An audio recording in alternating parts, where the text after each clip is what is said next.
मैं आपके सामने किताब बसंत से हम पंछी उन्मुक्त गगन की कविता लेकर आई हूँ। तो आइए शुरू करते हैं। हम पंछी उन्मुक्त गगन के पिंजर बंद ना गा पाएंगे, कनक तितलियों से टकराकर पुलकित पंख टूट जाएंगे। अर्थात इसमें जो कवि है वो कह रहे हैं कि जो पंछी है वो मनुष्य से बता रहे हैं कि वो पिंजरे में बंद नहीं रहना चाहते हैं, कि हम पंछी उन्मुक्त गगन के, कि हम जो है पंछी वो खुले आसमान में रहना चाहते हैं। पिंजर बंद ना गा पाएंगे मतलब हम पिंजरे में बंद होकर नहीं गा पाएंगे।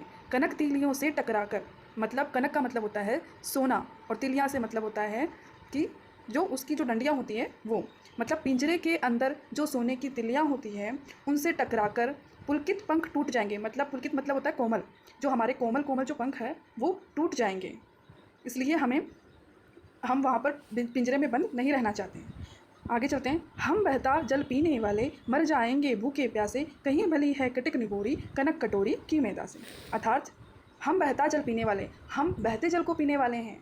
हम नदियाँ झरने, इनसे जल, बहते हुए जल को पीते हैं। मर जाएंगे भूखे प्यासे, यदि आप हमें पिंजरे में बंद रखेंगे तो हम भूखे प्यासे मर जाएंगे। कहीं भली है कटुक निबोरी, कहीं भली है कटुक निबोरी अर्थात कटुक का मतलब होता है कड़वी।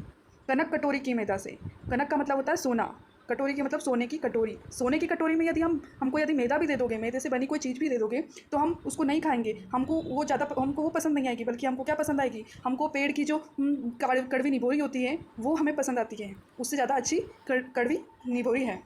आगे चलते हैं। स्वर्ण श्रृंखला के बंधन में अपनी गति उड़ान सब भूले, बस सपनों में देख रहे हैं तरु की फुनगी पर के झूले।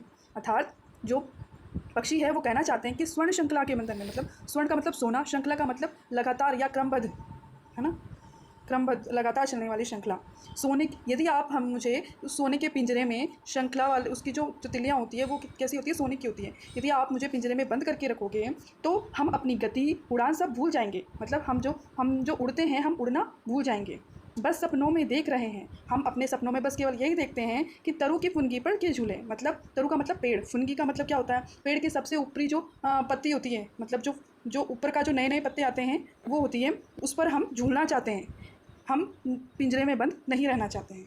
आगे चलिए। ऐसे थे अरमान की उड़ते नीले नभ की सीमा पाने, लाल किरण सी चोच खोल चुगते तारक अनार के दाने। अर्थात ऐसे थे अरमान की उड़ते कि हमारे अरमान तो ऐसे उड़ते हैं कि जो नीला आकाश है उसके अंदर कोई सीमा नहीं है। लेकिन जब हम पिंजरे में बंद हो जाते हैं तो हमारी सीमा क्या है, वहीं की वहीं रह जाती है, हम उड़ नहीं पाते हैं। हमारा अरमान तो आसमान में, खुले आसमान में उड़ने का है। लाल किरण सी चोच खोल चुगते तारक अनार के दाने, कि हम उस लाल किरण का मतलब क्या होता है, जब सूर्योदय होता है तो उस सूर्योदय में हम बाहर घूमकर उड़कर अपनी चोंच से जो अनार के दाने होते हैं उनको चुगकर खाना चाहते हैं। हम पिंजरे में बंद खाना नहीं खाना चाहते हैं। आगे चलते हैं। होती सीमाहीन क्षितिज से इन पंखों की होड़ा होड़ी, या तो क्षितिज मिलन बन जाता या तनती सांसों की डोरी। अर्थात जो पंछी कह रहे हैं कि जो सीमा होती है, सीमाहीन का मतलब होता है जिसकी कोई सीमा नहीं होती है। क्षितिज का मतलब होता है आसमान और धरती के जब मिल जाती है तो वो क्षितिज कहलाता है।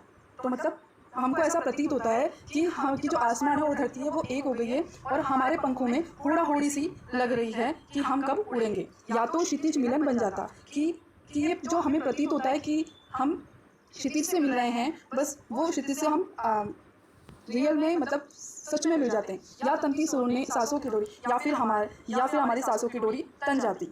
नीड न दो चाहे टहनी का आश्रय छिन्न भिन्न कर डालो, लेकिन पंख दिए हैं तो आकुल उड़ान में विघ्न न डालो।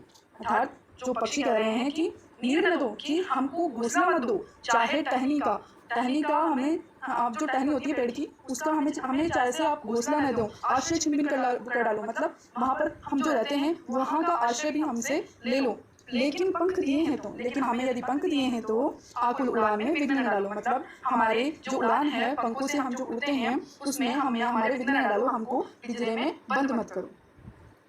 धन्यवाद।